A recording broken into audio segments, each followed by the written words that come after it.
Hello, I'm Robert Grant, and welcome to LearnMyShot.com. Well, many of us shoot our flower arrangements using the on-camera flash, which is harsh and not very effective. So today we're going to show you how to shoot an arrangement with a little extra effort and great results. So let's get over to the set and begin.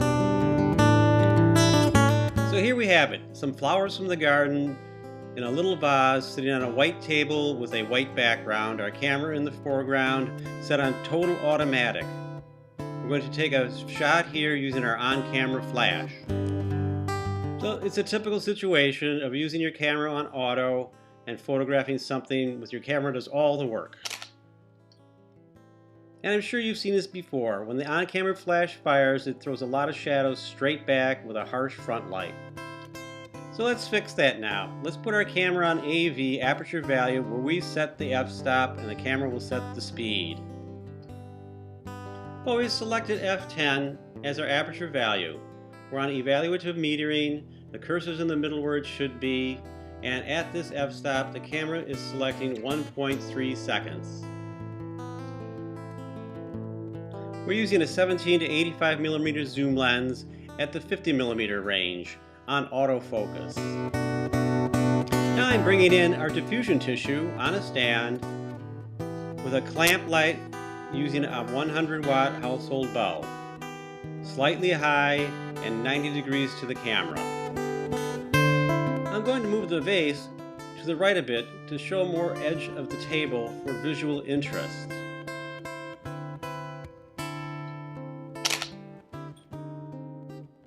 Well, that's a nice start, but I wish the flowers would pop against the background a bit more, so let's work on that next.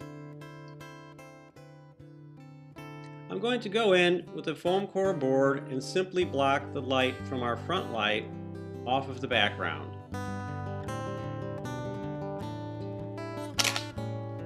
Well, that's a little better, but I think we can move the light towards the back of the set a bit. It will darken our background and edge light our arrangement. It's a simple task. We simply move the light back a bit, and I'm going to lower it down to give a little more edge lighting and also darken the background. That's much better. The background is darker and the arrangement is coming along nicely. Now I'm going to bring in a white foam core board to open up the shadow areas of our image. Well, that's really nice. We could be done here, but let's add a backlight and see if that adds more interest. So that we can see what I'm doing with the backlight, I need to move the fill card out of the way temporarily. So what I've set up here is a piece of black foam core board with a square hole cut in it. I have a 90 watt spotlight in a clamp lamp projecting the light through that hole and onto our background. I'll return the fill card to its original position and we're ready for an exposure. Well, that didn't work well, but because the camera is on a semi-automatic mode, it's exposing for the bright part of the shot, which is the background. There's a simple fix for this.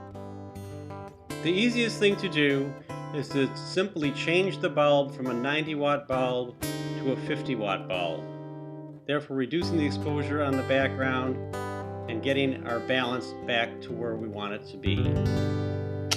And here we have our final shot with that wonderful sculpting on the flowers and that window light in the background. Just a wonderful shot. And here we have the comparison of our on-camera flash on the left and our final shot on the right. What a remarkable difference. Now that our shot's finished, let's try something else. We've taken an extension tube or close-up attachment and gone in to do some close-up details. Please see an earlier video of ours on macro photography and how to use close-up tubes.